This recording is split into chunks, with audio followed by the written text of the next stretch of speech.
So we will go a little bit into the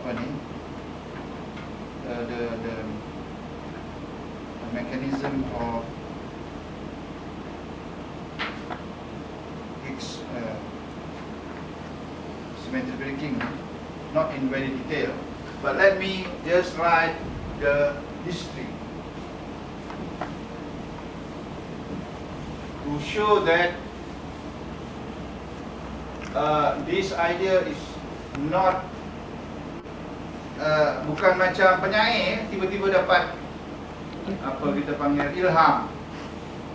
Boleh lah dia bersyair hari ni, pagi ni dapat, lah ni juga dia boleh bersyair. Not like the physicists, they work very hard night and day and together with many people to give you the history. So this we call symmetry breaking mechanism.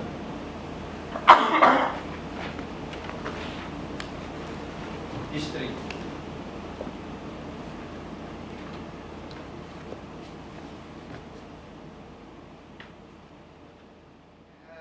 Anderson yung symmetry breaking into a relativistic model.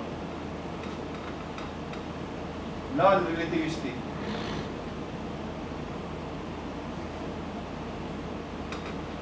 Relativistic model of symmetry breaking. Tetapi malangnya, of course, in this model they predict the boson, geng-geng ni. Tapi semua ni dah mati, apabila Higgs boson ditemui. So Higgs boson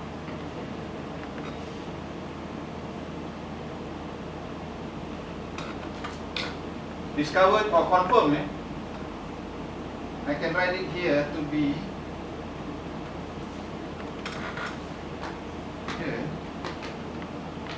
14 Mac 2013 to be very accurate. Tapi semua yang lain tu dah mati, so tak. So yang dapat England dan Higgs.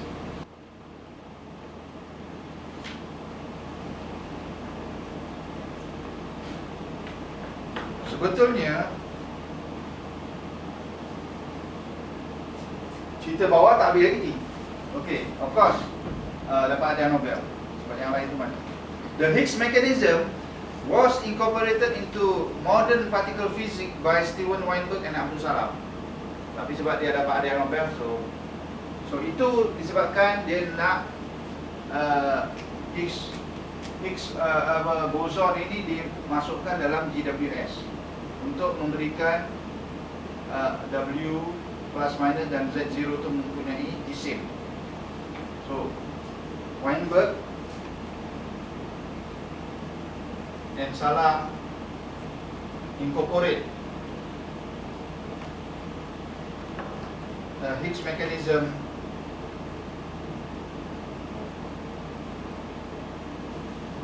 into electroweak theory. Sebetulnya not electroweak ya. Sebetulnya electroweak itu betul, tetapi dia juga masukkan idea ini untuk strong. Tetapi sebab dia tak boleh di-unify, so Weinberg dengan Salam cuma unifikan electromagnetism and weak. I would say better into standard model.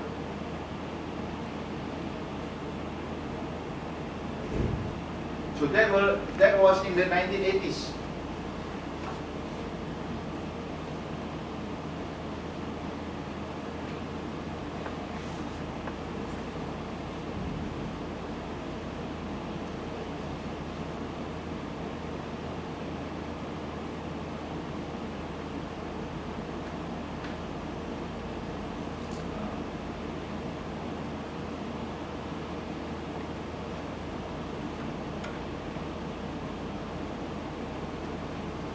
Di sini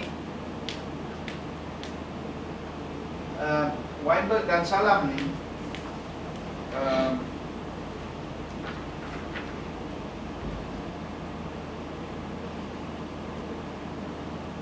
at high temperature, ini pun detailnya lah, the electroweak symmetry is not broken. Meaning what? There is some temperature, but at very high temperature, and of course at very high energy, the electroweak symmetry is not broken, and all elementary particles are massless. At a critical temperature, the Higgs field become tachyonic. Maknanya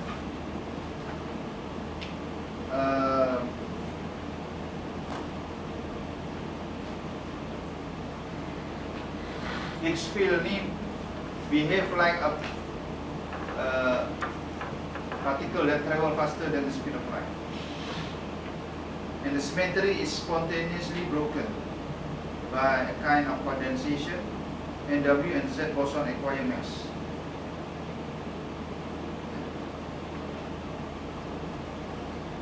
So, of course,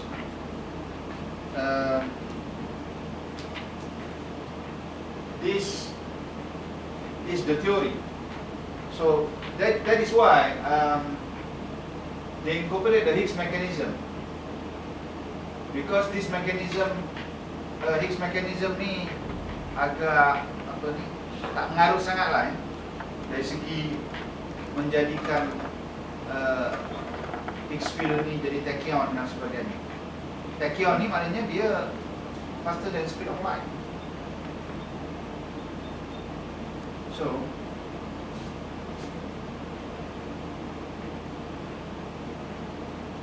in this Higgs mechanism, it not only talk about the Higgs boson, but it also say and giving mass to the W and Z boson. So here W and Z boson acquire mass by interacting with Higgs field or Higgs boson. But also lepton and quark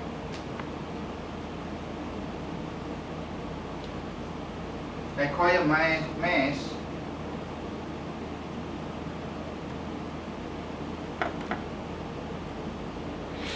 by interacting with the Higgs field, but not in the same way as the boson.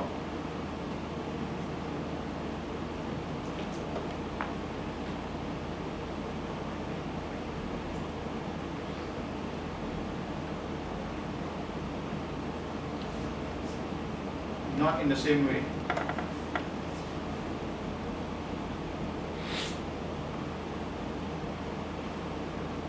As Higgs boson. Lain.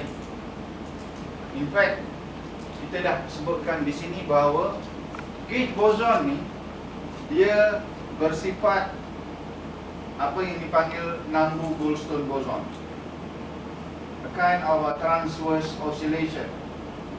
And then bila dia berinteraksi, dia jadi longitudinal pula, and acquire mass.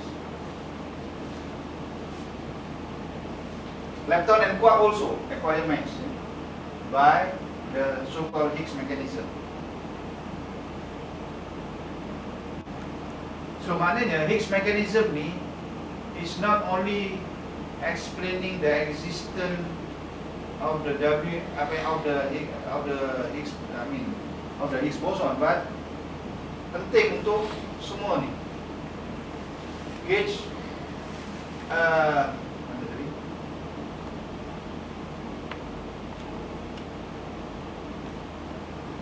bukan saja W dan Z boson, tetapi all the other lepton and quark as well. Higgs boson ni, tapi tak apalah. Is and add you to doublet. A complex scala with 4 real components.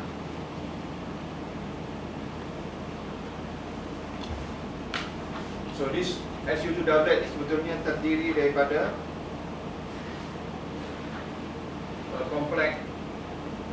skala, maknanya kompleks number lah sebenarnya, skala ni, with 4 real component.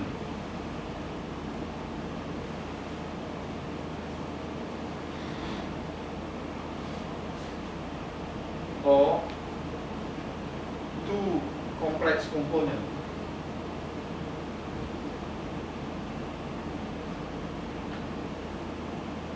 Its weak hypercharge, U1 charge is 1. This means that it transforms as a spino under SU2. Under U1 rotation, it is multiplied by a phase, which makes the real and imaginary part of the complex spino into each other, so this is not the same as 2 complex spino mixing under U1, blah blah blah. So tak perlu kita seperti itu.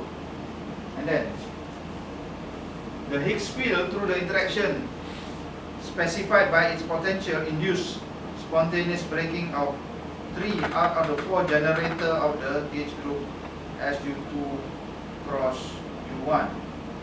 3 out of its 4 components would ordinarily amount to Goldstone boson if they were not coupled to gauge field. However, after symmetry breaking, these 3 of the 4 degree of freedom in the Higgs field mixed with the 3 W and Z boson and are only observable as spin component of this big boson, which are now massive, while the 1 remaining degree of freedom, called the Higgs boson, is a new scalar particle.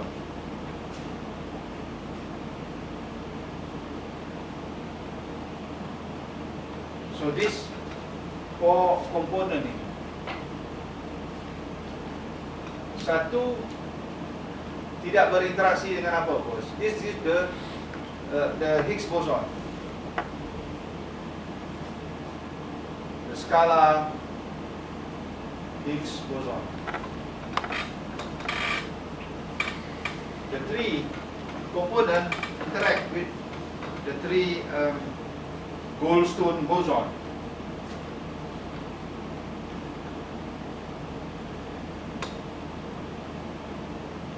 Goldstone boson ni adalah yang tidak ada bising, and then giving the W plus W minus Z0.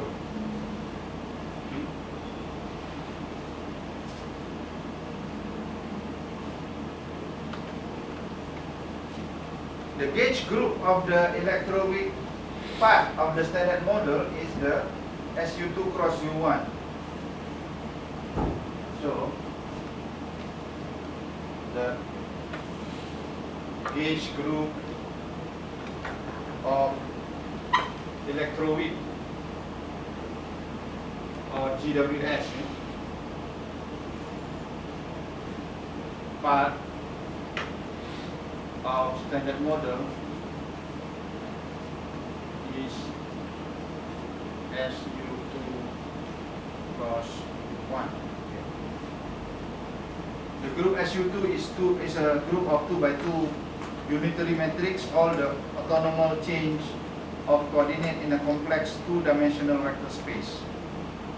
Rotating the coordinate, ini dah jadi complicated lah ya. Sebab dia nak transform into a spin-off, kita tak belajar ni.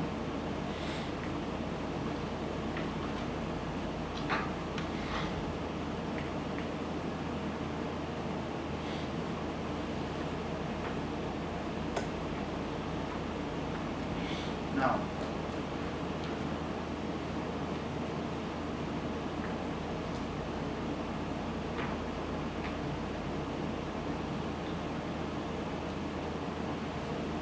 spontaneous symmetry breaking offer a framework to introduce boson into relativistic quantum field theory.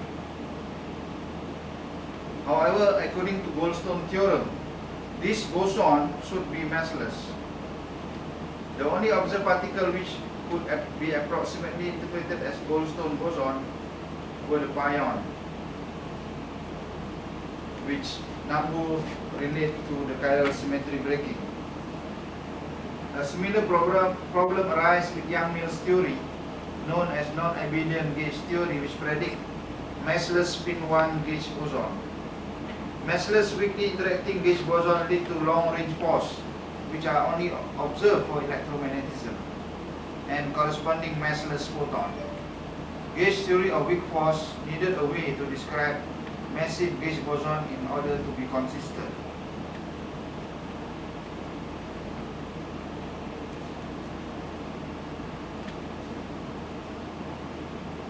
Okay.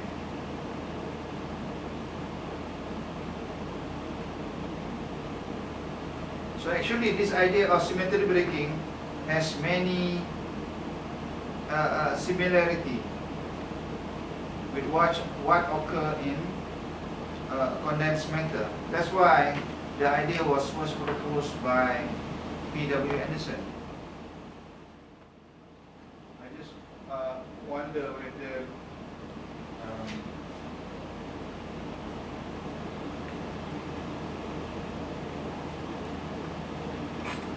we should go into the detail of this symmetry breaking mechanism, but maybe I should, because it is actually very simple.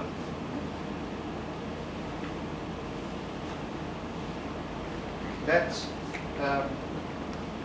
so, because all of this involve gauge boson, okay, of all the interaction. So let's just say that we go to F here, that gauge invariant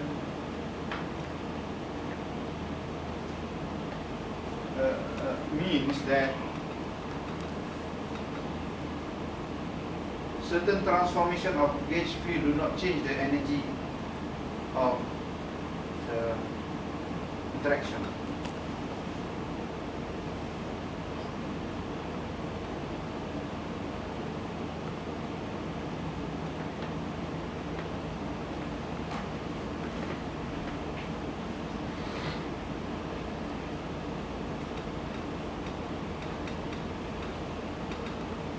Do not change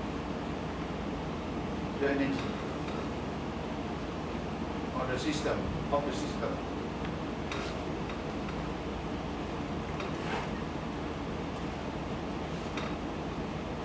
Meaning, like in the electromagnetism, an arbitrary gradient added to A, say the vector field, the energy of the field does not change. This makes it difficult to add a mass term, because a mass term tends to push the field towards the value 0, but the 0 value of the vector potential is not gauge invariant. What is 0 in one gauge is not 0 in another, because of the mass. In order to give mass to a gauge theory, the gauge invariant must be broken by a condensate. This is important.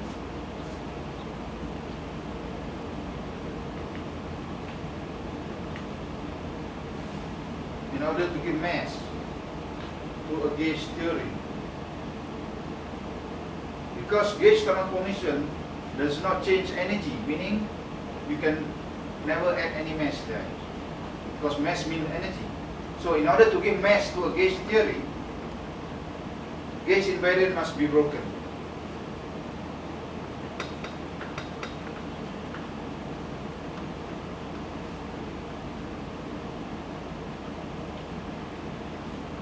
And this is broken by a, what we call a condensate, something with mass. The condensate will then define a preferred phase, and the phase of the condensate will define 0 value of the field in a gauge invariant way. The gauge invariant definition is that a gauge field is 0 when the phase change along any path from parallel transport is equal to the phase difference in the condensate wave function.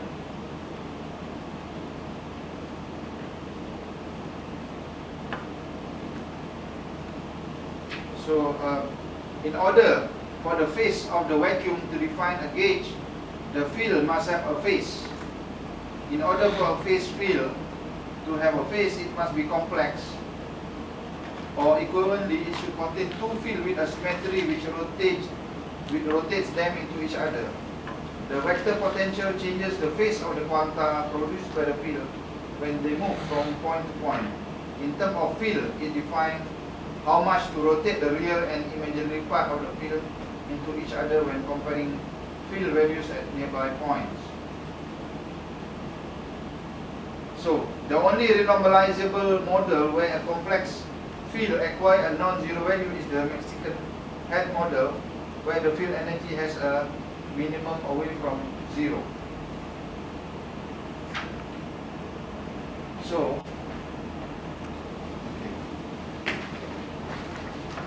we are coming to a more and more complex understanding of the symmetry breaking.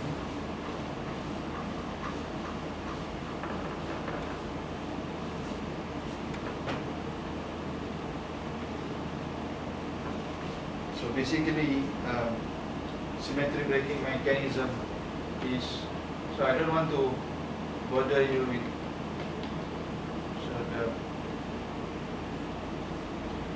this is some potential VR, R, or X.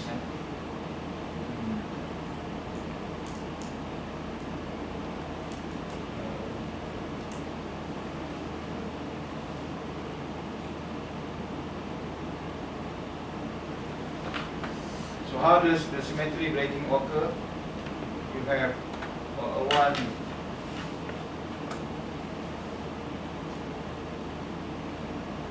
so you have a potential that move from a single minimum to a double minimum. So this is a way to break symmetry. So the minimum become 2, but you can also have something that initially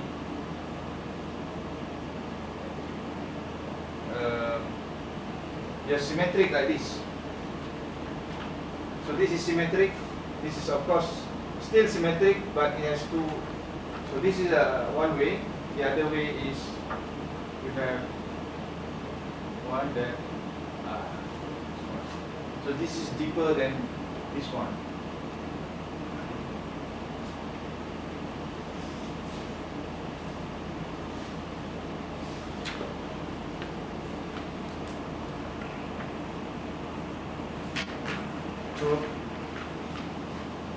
So this symmetry breaking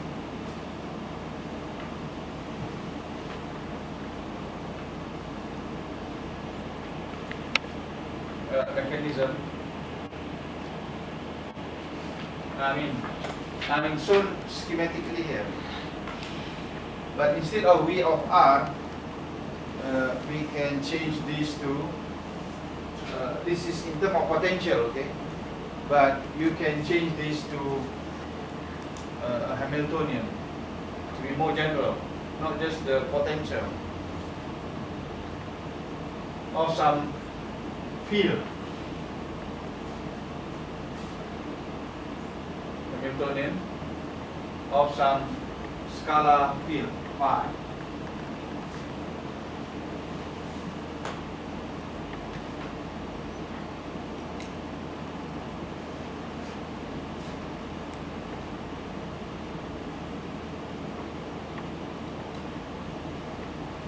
Well, I mean, I'm correct actually that actually this the potential is important. So I'm sorry, we better write here V. Sorry.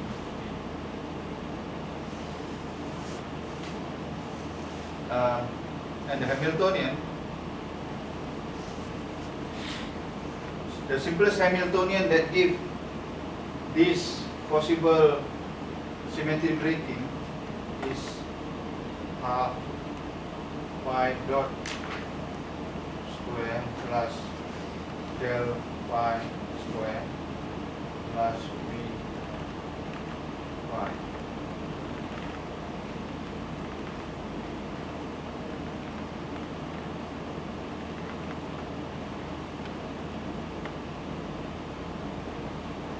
the V pi here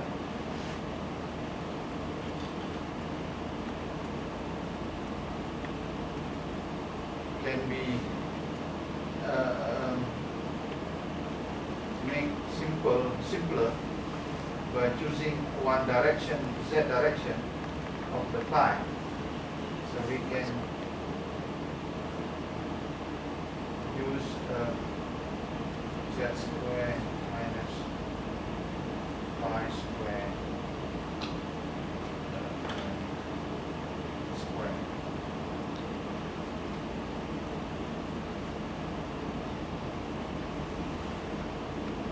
So if we plot pi against v against z, we will see that this is a Mexican head.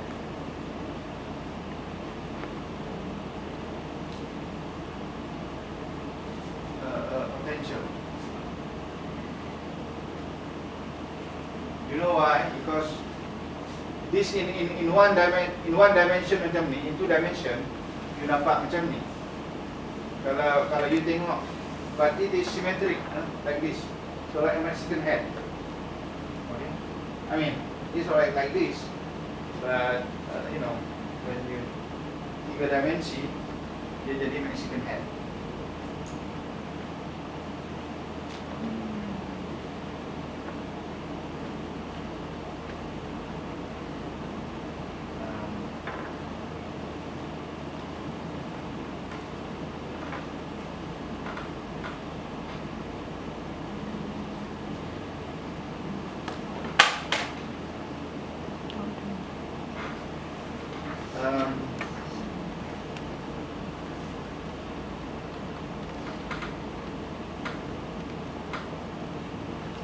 So from this Hamiltonian, you can work out energy and so on.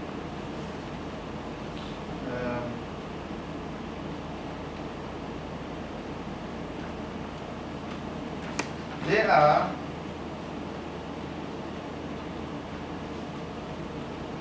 I'd like to tell you that there are three possible Higgs model.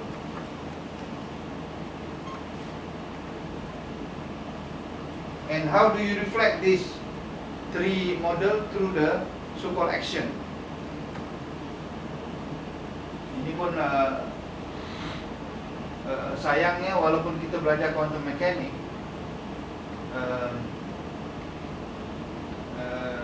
dan Hamiltonian, tapi kita selalunya tidak diajar apa itu action. Untuk modern physics saya ada ajar sedikit lah apa itu action. Tapi kamu akan jumpa balik dalam quantum mechanics ni apabila kamu ambil applied quantum mechanics di peringkat MS, where you learn the path integral method, and then you see that the action is important to explain propagator, concept propagator. But let me just say that there are three types of this Higgs mechanism.